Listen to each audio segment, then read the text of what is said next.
Kembali lagi di Vivere Pericoloso. Hari ini kita buka lembar sejarah yang jarang diceritakan. Bagaimana api perjuangan Bung Karno menyala hingga tanah Persia, menyulut revolusi besar dan menginspirasi seorang pemuda bernama Sayyid Ali Hussein Khomeini yang kini kita kenal di dunia sebagai Ayatullah Ali Khomeini, pemimpin tertinggi revolusi Islam Iran. Siapa sangka berbeda namun satu jiwa, anti-imperialisme, kemandirian dan persatuan di atas perbedaan. Mari kita lihat persamaan yang mencengangkan antara Bung Karno dan Ayatullah Ali Khamenei. Pertama, pemimpin revolusi yang mampu melawan tirani asing. Bung Karno memimpin Indonesia merebut kemerdekaan dari penjajah Belanda dan menggulingkan pengaruh imperialisme. Ayatullah Ali Khomeini bersama Imam Khomeini memimpin revolusi Islam Iran di tahun 1979 yang menggulingkan rezim Syah Muhammad Reza Pahlavi, yaitu boneka Amerika dan Barat. Keduanya berhasil mengubah negara yang dikuasai asing menjadi negara yang berdaulat penuh dan merdeka. Kedua, jargon bukan timur dan bukan barat atau non-blok. Bung Karno mencetuskan Trisakti, yaitu berdaulat di bidang politik, berdikari di bidang ekonomi, dan berkepribadian di bidang kebudayaan. Sementara itu, slogan revolusi Iran yang terkenal adalah La Syarqiyah wala Gharbiyah. Bukan timur, bukan barat, tapi non-blok. Hanya beda bahasa, tapi sama jiwanya. Menolak blok barat dan maupun blok timur. Ketiga, pemersatu bangsa di atas perbedaan. Bung Karno menciptakan Pancasila dan Nasakom. Menyatukan nasionalisme, religius, dan komunis di bawah satu bendera merah putih. Ayatullah Khomeini sangat mengagumi konsep ini.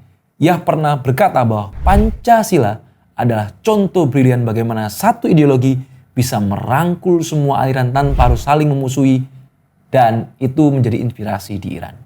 Beliau juga berhasil menyatukan kelompok-kelompok revolusioner yang berbeda aliran kiri hingga para alim ulama itu bisa disatukan oleh Ayatullah Khomeini seperti halnya yang dilakukan oleh Bung Karno. Keempat, keduanya adalah seorang orator karismatik yang membakar semangat rakyat. Pidato Bung Karno di Konferensi Asia Afrika mengguncang dunia. Pidato-pidato Ayatullah Khomeini juga mampu menggerakkan jutaan orang di Iran untuk bertahan di tengah embargo Barat selama puluhan tahun. Keduanya memakai kekuatan kata untuk membangun martabat bangsa. Dan dari kekuatan kata-kata itulah mereka berhasil menginspirasi banyak massa.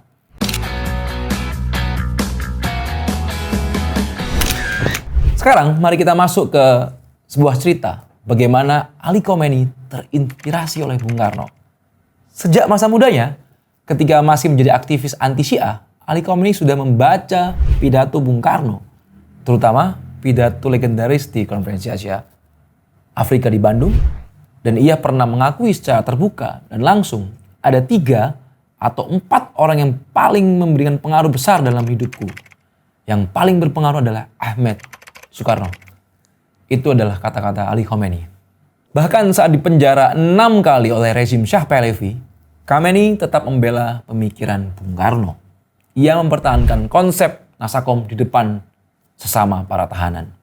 Meski ia sendiri adalah seorang ulama Syiah yang taat, baginya Bung Karno membuktikan bahwa sebuah bangsa bisa merdeka tanpa harus memilih menjadi kubu imperialis atau menjadi blok yang lain.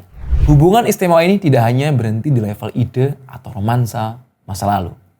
Pada Februari 2004, api persamaan ini terwujud dalam pertemuan langsung yang bersejarah, yaitu Presiden RI yang kelima, Ibu Megawati Soekarno Putri, putri sulung Bung Karno, melakukan kunjungan kenegaraan ke Teheran.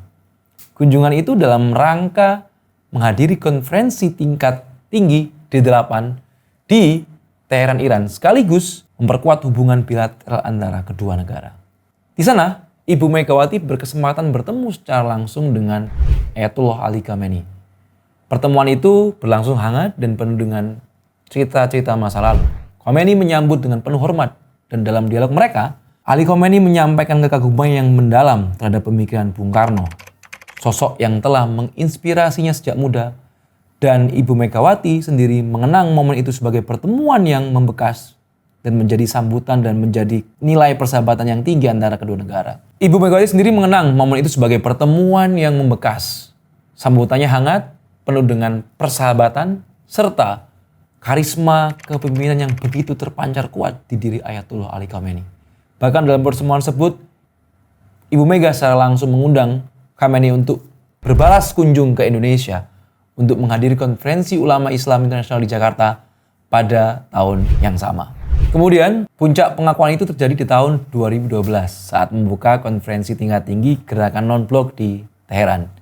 Di hadapan Wapres Indonesia pada saat itu Pak Budiono dan 120 delegasi dunia lain, Ayatullah Ali Khamenei dengan lantang menyebutkan nama Ahmad Soekarno dan beliau bercerita bahwa Bung Karno lah yang menginspirasinya sejak muda. Di forum itu, Ali Khamenei mengutip kata-kata Bung Karno, yang mengumpulkan kita bukanlah kesamaan agama, ideologi, atau suku, melainkan kepentingan yang sama. Beliau juga kagum pada Pancasila yang mampu mempersatukan beragam aliran. Bahkan pendahulunya, Imam Ruhollah Khomeini, dalam bukunya Wilayatul Faqih disebut-sebut mengakui Soekarno sebagai manusia besar dalam sejarah dan mengutip semangat kemandirian serta anti-imperialismenya. Inilah bukti nyata api perjuangan yang dinyalakan Bung Karno tahun 1945 hingga 1960-an melintasi samudra dan waktu, membara di dada seorang pemuda Iran yang kelak menjadi pemimpin tinggi revolusi Islam. Bung Karno dan Ayatullah Ali Khamenei mengajarkan kepada kita satu pelajaran abadi. Perjuangan melawan penindasan tidak mengenal batas negara, agama, atau ras. Yang dibutuhkan hanyalah tekad, visi, dan semangat yang menyala. Hari ini ketika Indonesia dan Iran masih menghadapi berbagai tantangan global, mari kita ingat, api yang sama pernah menyala di dada dua pemimpin besar ini. Mari kita jaga dan teruskan nyala api itu untuk kemerdekaan yang sejati, kemandirian yang utuh, dan persatuan yang kokoh. Terima kasih.